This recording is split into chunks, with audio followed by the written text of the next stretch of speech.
building a minimalist bungalow in inZoi.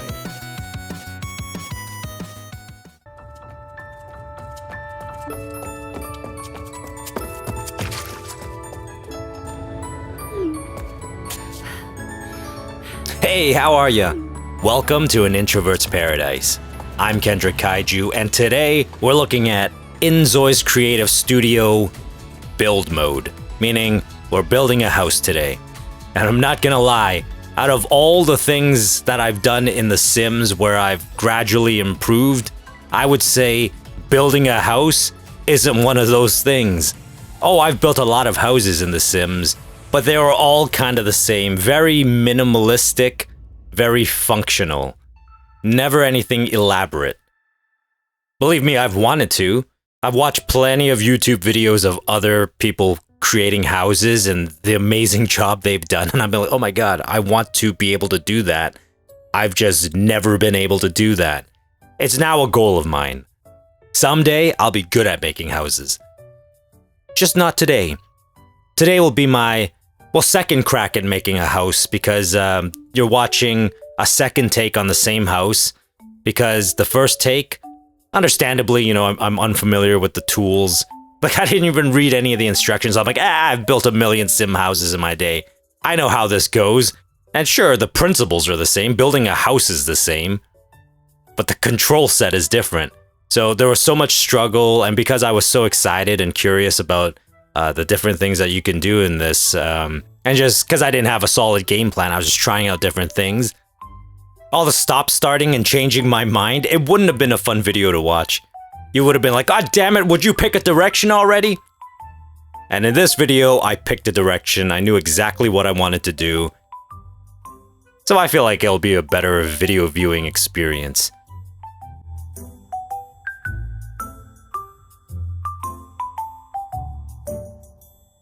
And one of the things I decided on was I wanted to have wood floors. But in the base game, the wood floors that it comes with just wasn't cutting it. So I decided to try out the AI generation.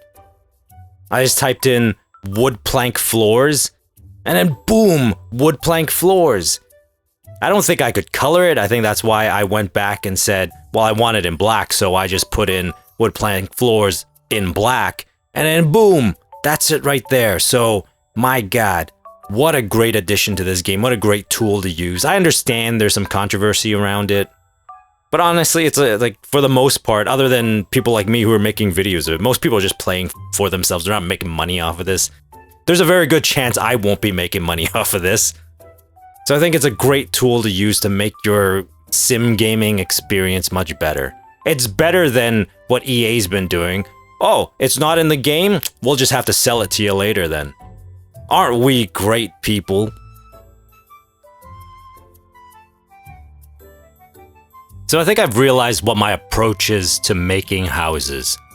It's a minimalist approach. Just have the essentials, just have what you need. No frills. Because I've realized why a lot of people's houses look much better than mine is because they decorate it properly. There's more clutter in there. And I am so against clutter in reality, because when I've played The Sims, I've mostly played as myself. So I've interacted with that world like I would actually. And that's a minimalist approach. I don't like clutter, I don't like stuff taking up my space, I like having space. And so you'll see that reflected in this house. There's no plants, there's no paintings, there's nothing. It's just what you need. And as you can see, this is a one-story house. In Canada, these are called bungalows, which is one of my favorite words of all time. And this house will be the perfect size for the playthrough that I have in mind. It's gonna be a young couple, no kids. Has it been confirmed there are pets or not in this game yet? If there are pets, there might be pets, so maybe I need a bigger house. Because in reality, if I had the money to afford it, and I had a dog, he would definitely have his own room. He'd be one of those dogs, the most spoiled kind. But for now, let's say there's no pets, just the young couple. Yes, I'm expanding my horizons, playing with a character instead of just myself. Now, with that being said, I still set up this house through my eyes, how I would live. like the type of house I would want. I really did think about the functionality and the purpose of each room with my layout here. Because as you saw earlier on, the first room I put up was the kitchen. Man, I am so introverted. Honestly, the only time I leave my house is when I go to work and when I get groceries. So I know when I come home and I'm holding a bunch of groceries, I definitely want to dump that off as fast as I can, so I put the kitchen as the first room to the left. And I made sure I put a counter island where I can just plop down my groceries.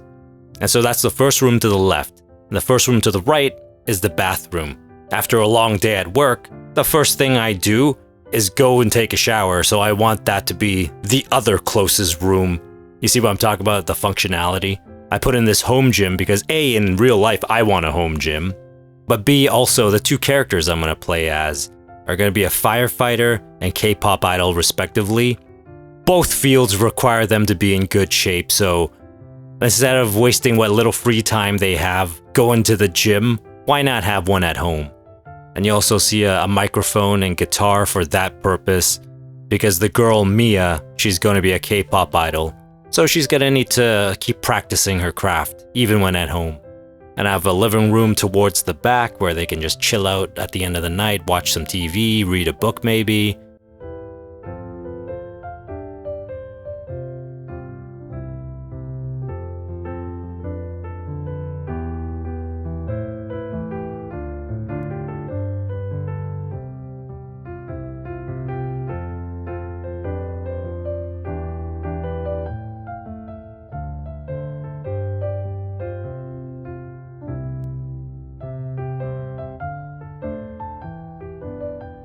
And when it's bedtime, of course, the bedroom's in the back.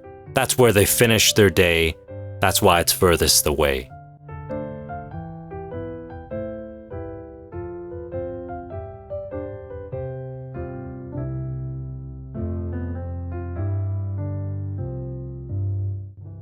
I'm super excited about this game. I want to play so bad. And like now that the house is done and I've been playing around with character creation, so I know I can make me.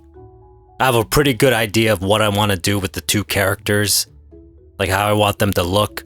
So I'm just ready to go. Like, I'm kind of annoyed that these influencers, like the people with the following, they get to play a week before everybody else. I'm like, why? There's no point. We're all hyped. We're not gonna get any more hyped. This is it. This is the peak. At this point now, we're just annoyed. There's clearly a playable version there. Let us play too. And I get that they want the big influencers to be on their side. I get all that. But what really annoyed me was, remember there was a contest, the What's Your Story or whatever? I thought that was open to everybody. I thought we could all just tell our stories, build up the community, build up the game. I didn't expect to win anything. Listen, I don't win in life. I just wanted to be part of the inZoi community. But it turns out you needed 1,000 followers to participate in that. I'm like, what the hell is that? So again, it's just another like influencer thing. That's annoying, inZoi. Don't do that. Don't treat the paying customers like we're nothing, okay? Yes, treat your influencers well, but also treat the average Joe well too. Because there's more of us than there are of them. But regardless, I can't wait to play. And I can't wait to like figure everything out, because this was a first crack at it. This was a really quick attempt at making a house. This is totally my type of house. I'm so ready to start living in it and playing in it. But I do also want to learn how to make the houses that I see other people making that I'm in awe of. I might just end up doing that this week as we wait for the game. And if that happens, I'll probably make a video. Either way, thank you for your time. Thank you for watching. I'll talk to you on the next one. And until then, take care of yourself and just make it through another day.